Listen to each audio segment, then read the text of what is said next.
Hello everyone, क्या आप अपनी रिटायरमेंट प्लानिंग करना चाहते हैं? क्या आप अपने फ्यूचर के लिए एक बहुत बड़ा कॉर्पस अमाउंट इकट्ठा करना चाहते हैं ताकि आप अपने फाइनेंशियल गोल्स तक अचीव कर पाए या अपने फाइनेंशियल गोल्स तक पहुंच पाए? आज के इस पर्टिकुलर वीडियो में हम लोग दो इन्वेस्टमेंट ऑप्शंस के बारे में जानेंगे एंड दोनों इन्वेस्टमेंट ऑप्शंस के फ्यूचर प्रोस्पेक्ट के हिसाब से CAGR को कैलकुलेट करेंगे एंड फाइनली हम लोग देखेंगे कि दोनों में से हमारे फ्यूचर के लिए कौन सा अच्छा इन्वेस्टमेंट ऑप्शन रहेगा दोनों इन्वेस्टमेंट ऑप्शंस में। आज की इस पर्टिकुलर वीडियो में हम लोग दो इन्वेस्टमेंट ऑप्शन या दो डेट इन्वेस्टमेंट ऑप्शंस के बारे में जानेंगे, जो है LIC की Jeevan Umang and government of India की PPF स्कीम के बारे में। अगर मैं इन्वेस्टिंग स्टाइल की बात करूं तो इन्वेस्टिंग स्टाइल के हिसाब से अगर देखा जाए तो PPF में हम लोग 15 साल तक इन्वेस्ट करते हैं एंड 15 साल के बाद हम लोग एज अ लमसम उस मैच्योरिटी अमाउंट को निकाल सकते हैं एंड गवर्नमेंट ऑफ इंडिया हर साल PPF के इंटरेस्ट रेट को फिक्स करती है कि किस इंटरेस्ट रेट पे हमें उस साल के लिए पर्टिकुलरली अमाउंट हमारा बढ़ेगा। अगर मैं LIC की जीवन उमंग की बात करूं तो LIC की जीवन उमंग में हम लोग 15 साल तक प्रीमियम भरते हैं, जिसके बदले हमें लाइफ कवर में मिलता है एंड 15 साल के बाद हमारे पैसे से लाइफ टाइम एक फिक्स्ड अमाउंट ऑफ पेंशन मिलता है एंड हमारे जाने के बाद हमारे अगले जनरेशन को एक बहुत बड़ा लमसम पैसा मिलता है। ये पैसा हम चाहे तो हम अपने भी पीरियड में निकाल सकते हैं, हम चाहेंगे तो इस पॉलिसी को बीच में बंद करवा के जो लमसम पैसा इकट्ठा हुआ है वो खुद भी ले सकते हैं एंड उससे अपनी फ्यूचर या फिर अपना फ्यूचर उससे व्यतीत कर सकते हैं। अगर मैं ये दोनों प्रोडक्ट्स में बेसिक डिफरेंस की बात करूं तो बेसिक डिफरेंस को कवर करने के लिए मैं एक स्पेशल वीडियो बनाया हूं या मैंने पिछले वीडियो में ये दोनों प्रोडक्ट्स के बीच में बेसिक डिफरेंस बताया है। अगर आपने हमारा पिछला वीडियो नहीं देखा तो मैं रिक्वेस्ट करूंगा कि आप हमारे पिछले वीडियो को ज़रूर देखें, जिसका लिंक मैं ऊपर आई बटन में या नीचे डिस्क्रिप्शन बॉक्स में ज़रूर डाल दूंगा, ताकि आपको ये दोनों प्रोडक्ट्स में वीडियो में बेसिक डिफरेंस ज़रूर पता रहे। इस पर्टिकुलर वीडियो में मेरा वीडियो बनाने का ये उद्देश्य है कि ये दोनों वीडियो में क्या आइडियली CAGR कैलकुलेट होके आता है या फिर जब हम इस पर्टिकुलर स्कीम में अपने पैसे इन्वेस्ट करते हैं तो हमें फ्यूचर में कितने पैसे मिलेंगे एंड कितना ROI हम लोग का इन दोनों इन्वेस्टमेंट प्रोडक्ट से हमें मिलेगा, ये सारी चीज़ों को डिस्कस करना है। वीडियो स्टार्ट करने से पहले मैं ये रिक्वेस्ट करूंगा कि अगर आप इस पर्टिकुलर चैनल पे नए हैं तो इस चैनल को ज़रूर सब्सक्राइब करें, क्योंकि इनिशियली आपकी सपोर्ट की बहुत ज़्यादा ज़रूरत है इस पर्टिकुलर चैनल को। अगर आपको ये वीडियो अच्छा लगा या ये टॉपिक बहुत अच्छा लगा एंड आपको इस पर्टिकुलर टॉपिक के बारे में जानना था तो इस पर्टिकुलर वीडियो को ज़रूर लाइक करें।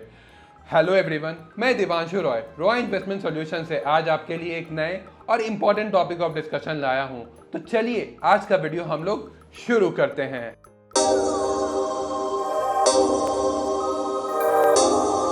सबसे पहले हम लोग अगर PPF के इंटरेस्ट रेट को प्रेडिक्ट करना चाहते हैं तो हमें PPF के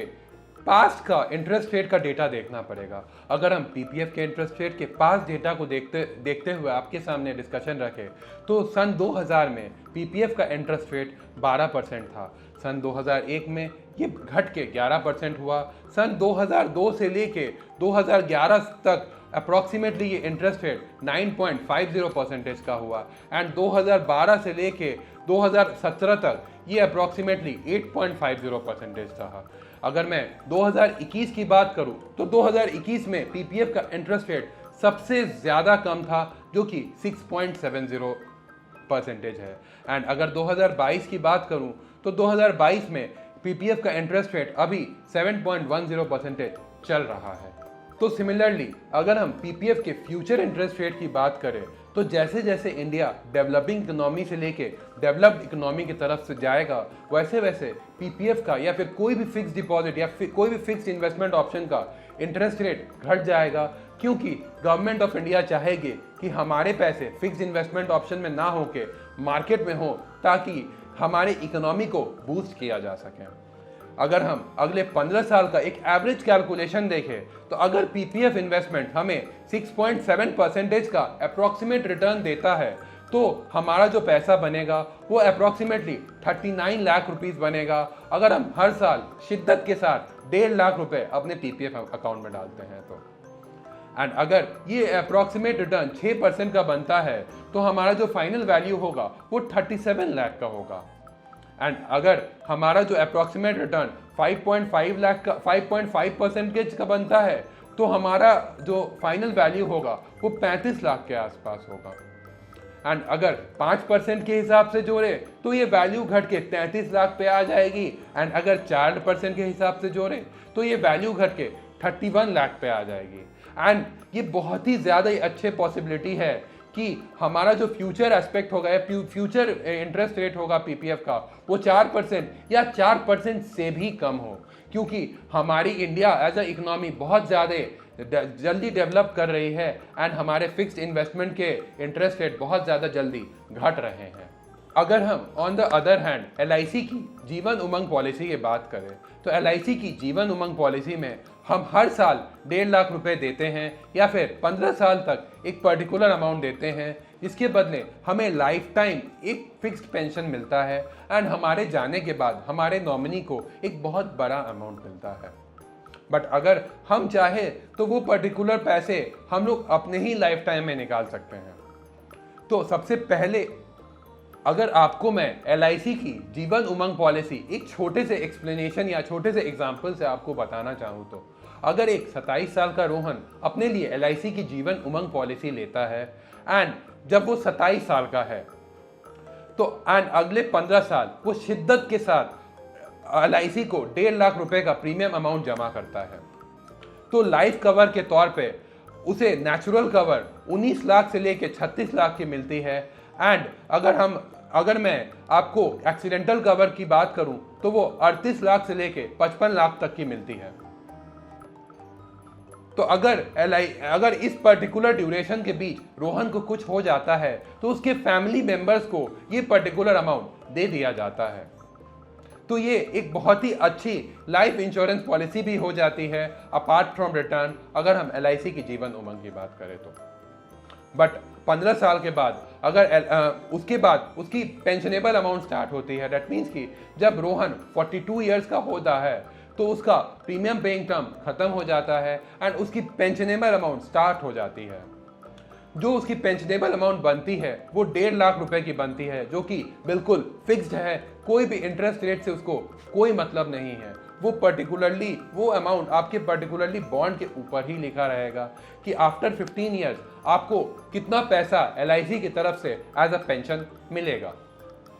एंड 5 साल पेंशन लेने के बाद रोहन का ये मन हुआ कि वो ये पर्टिकुलर पॉलिसी नहीं चलाना चाहेगा एंड वो पर्टिकुलर पॉलिसी से अपने पैसे विड्रॉ करना चाहेगा या फिर लमसम अमाउंट का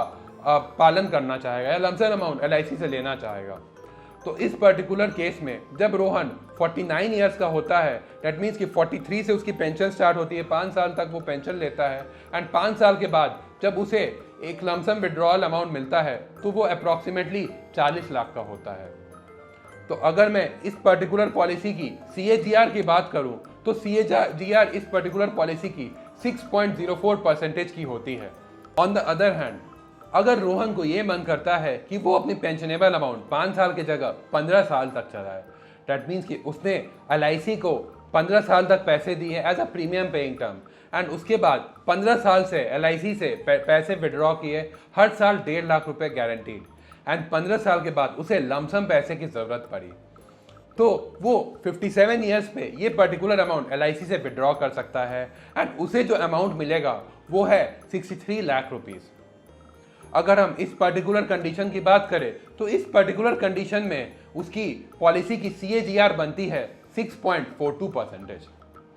अगर मैं तीसरे केस की बात करूं तो अगर रोहन का ये मन होता है कि वो 30 साल तक एलआईसी से पेंशन ले एंड 30 साल के बाद उसे ये मन होता है कि वो लमसम पैसा अपने फैमिली मेम्बर्स के लिए या अपने ज़रूरत को पूरा करने के लिए एलआईसी से विड्रॉ कर ले, तो इस केस में एलआईसी को वो 42 ईयर्स तक 1.5 लाख रुपए देता है एंड उसके अगले 30 साल तक दैट मीन्स कि 72 तक उसे 1.5 लाख रुपए की गारंटीड पेंशन मिलती है एंड 73 ईयर्स में वो अगर पैसे विड्रॉ करता है तो उसे 1,40,00,000 रुपए का बड़ा सा अमाउंट मिलेगा, जिससे वो आगे अपने पेंशन के लिए या कोई काम के लिए यूज़ कर सकता है। अगर इस पर्टिकुलर केस में हम लोग CAGR की बात करें तो इस पर्टिकुलर केस में जो CAGR निकल के आता है वो 6.81% का है। अगर हम चौथे केस की बात करें तो अगर रोहन चाहता है कि उसके बाद उसके फैमिली मेंबर्स को वो अपने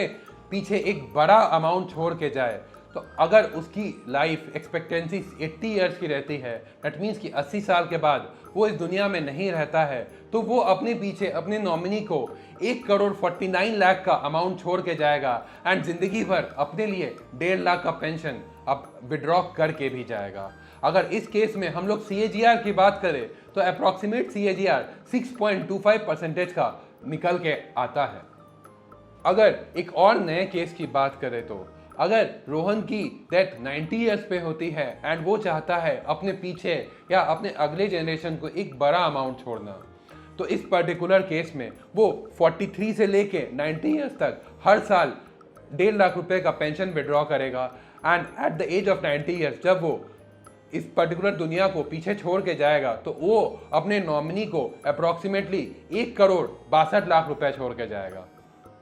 अगर हम इस पर्टिकुलर पॉलिसी की CAGR की बात करें तो अप्रॉक्सीमेट रिटर्न इस पर्टिकुलर पॉलिसी इतने लंबे टेन्योर पे 5.79% की बन रही है।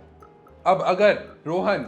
पूरे 100 साल तक इस पर्टिकुलर दुनिया में रह जाता है तो उसे मैच्योरिटी के समय 1,71,00,000 रुपीस का अमाउंट मिलेगा एंड अगर हम इस पर्टिकुलर टेन्योर की CAGR की बात करें तो अप्रॉक्सीमेटली ये पूरे टेन्योर में उसे 5.47% का CAGR मिलेगा एंड अगर पेंशनेबल अमाउंट की बात करें तो 42 से लेके उसे 99 ईयर्स तक हर साल 1.5 लाख रुपए का ईयरली पेंशन फिक्स होके मिलेगा ही मिलेगा। हम इन सारे चीज़ों को कंबाइन करके एक जगह लाए तो अगर PPF के अगले 15 साल की एवरेज इंटरेस्ट रेट अप्रॉक्सीमेटली 6.7% की रहती है, तो अगर हम हर साल 1.5 लाख रुपए जमा करते हैं तो अपनी फाइनल मैच्योरिटी अप्रॉक्सीमेटली 39 लाख की होगी एंड अगर एवरेज इंटरेस्ट रेट अप्रॉक्सीमेटली 6% की होती है तो हमारी जो फाइनल मैच्योरिटी होगी वो 37 लाख की रहेगी एंड अगर 5.5% की रहती है तो हमारी फाइनल मैच्योरिटी 35 लाख की होगी। 5% की रहती है तो हमारी फाइनल मैच्योरिटी 33.98 लाख की होगी एंड 4% की रहती है तो हमारी जो फाइनल मैच्योरिटी होगी वो 31 लाख की होगी। अगर हम कोई भी टेन्योर में देखें या कोई भी इंटरेस्ट रेट पे हम लोग अपना इंटरेस्ट रेट कैलकुलेट करें तो हमें PPF में कभी इंश्योरेंस की सुविधा नहीं मिल सकती है। अगर आपको ये वीडियो इंफॉर्मेटिव लगी तो इस वीडियो को ज़रूर लाइक करें एंड अगर आप ये चैनल पे नए हैं तो इस चैनल को ज़रूर सब्सक्राइब करें या फिर फॉलो करें, क्योंकि इनिशियली आपके सपोर्ट की इस चैनल को बहुत ज़्यादा ज़रूरी है। अगर आपको कोई भी डाउट है इस प्लान से रिलेटेड तो नीचे कमेंट सेक्शन में ज़रूर मेंशन करें या तो ऊपर दिए गए फ़ोन नंबर्स पे ज़रूर संपर्क करें। अगर आपको अपने पोर्टफोलियो की प्लानिंग हमारे साथ करवानी है through various investment options like mutual funds, life insurance, fix deposit, corporate deposit या कोई भी अन्य इन्वेस्टमेंट ऑप्शंस, या आपको इंश्योरेंस प्लानिंग करवानी है like health insurance, term insurance या कार मोटर व्हीकल इंश्योरेंस, तो नीचे दिए गए हमारे फ़ोन नंबर्स पर ज़रूर संपर्क करें। Thank you.